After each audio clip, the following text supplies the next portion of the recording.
Hey guys, it's Chief Meteorologist Wes Hohenstein. I want to talk to you about Starlink satellites. It is the future of internet for our planet, but it has some of you thinking you are seeing a UFO overhead at night. So I wanted to tell you a little bit about Starlink, the SpaceX rocket that launches it, and how you could see it maybe flying over your house at night.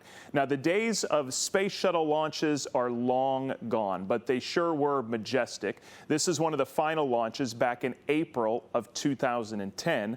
I was actually there. It was a night launch of the Space Shuttle Discovery that I got to see in person. It was STS-131 from the Kennedy Space Center in Florida.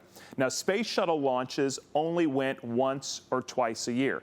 These days, there are numerous launches every month all over the country, and a lot of them are SpaceX launches of their Falcon 9 rocket with Starlink satellites on board. Now, here's what one of the rockets looks like. These are the ones that after they get into space can land back on a platform in the ocean or on land. So pretty cool technology to begin with. It's up here at the top where the payload is, and that's also pretty cool. Now, I mentioned they can land back on the ground instead of having to be recovered in the ocean. This is one of them coming back, and it just lands right back on ground. Pretty awesome. Now, these are the ones that are being launched by Elon Musk's company, SpaceX, and that's supposed to bring reliable internet to the entire planet. There are anywhere from 20 to 50 satellites on board with each launch. This is a simulation from SpaceX. They are small and flat, which allows a lot of them to be launched at once, and each one weighs, believe it or not, about 600 pounds. They launch pretty frequently, sometimes once a week, and they launch from both Florida and California. Now, the plan is for Starlink Internet is to have 20 to 40,000 of these small low Earth satellites orbiting the planet about 300 miles above us, so the internet signal they are sending down gets here in a hurry, gets here efficiently, and is just really reliable internet. Now, other satellites can be 10 to 20,000 miles up. These are going to be much closer to the ground. Now, there are already more than 5,000 in space. And here's where it gets cool for us on the ground when these satellites are deployed. As you can see from this video from one of our viewers, Jim, in North Carolina recently, kind of looks like a little train of dots across the sky. And if you didn't know any better, you think, well, what the heck is that? Is that a UFO? No, these are the Starlink satellite chains that are lined up like this shortly after launch in a row for calibration and testing. And that's usually when we can see them right after launch. And again, this is what they look like. It's a pretty cool sight, but can also be pretty alarming if you don't know what they are. And this is when you see them flying overhead. They're not actually lit up. They're reflecting the light from the sun. Now, eventually, they will be high enough up where we can't see the sun reflecting anymore after the calibration is done. So you truly have to be lucky and in the right place at the right time to see them shortly after launch.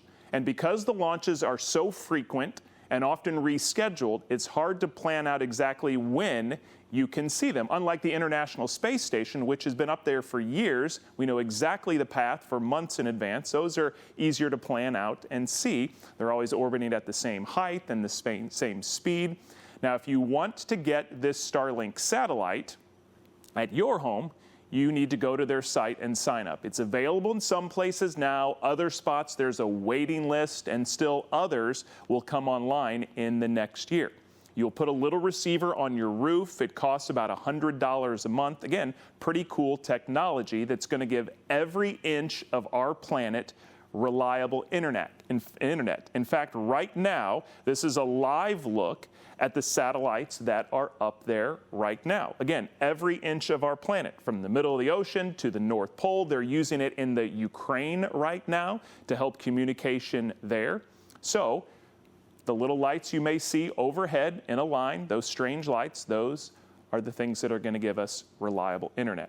So again, this is a live look right now. There's about 5,000 satellites up there with thousands more to go. And I want to give you a few tips if you want to keep track of them. I try to talk about them on TV and social media as often as I can. But a couple things, if you want to find out when SpaceX and really any other launch is, this is a great site, spacelaunchschedule.com. And then once they're up there, usually takes maybe anywhere from 12 to 48 hours for them to get deployed, like you saw in the animation, and then lined up. And then we got to get lucky to be underneath one of them when they fly over, not in the middle of the day, not in the middle of the night. Again, it's a random thing. We got to get lucky. But you want to find out where the Starlink chain is, you can go to findstarlink.com. You put in your city and address, and it'll tell you what your chances are of seeing them. And finally, I mentioned the International Space Station. It's a little more reliable way to plan on when you can see that little white dot that is the International Space Station go by your sky. Spotthestation.nasa.gov is a great way to do that. Again, I'll try to keep you up to date. This is a way you can keep up to date too, but let me know if you see any of them or have any questions. That is all for Starlink Satellite.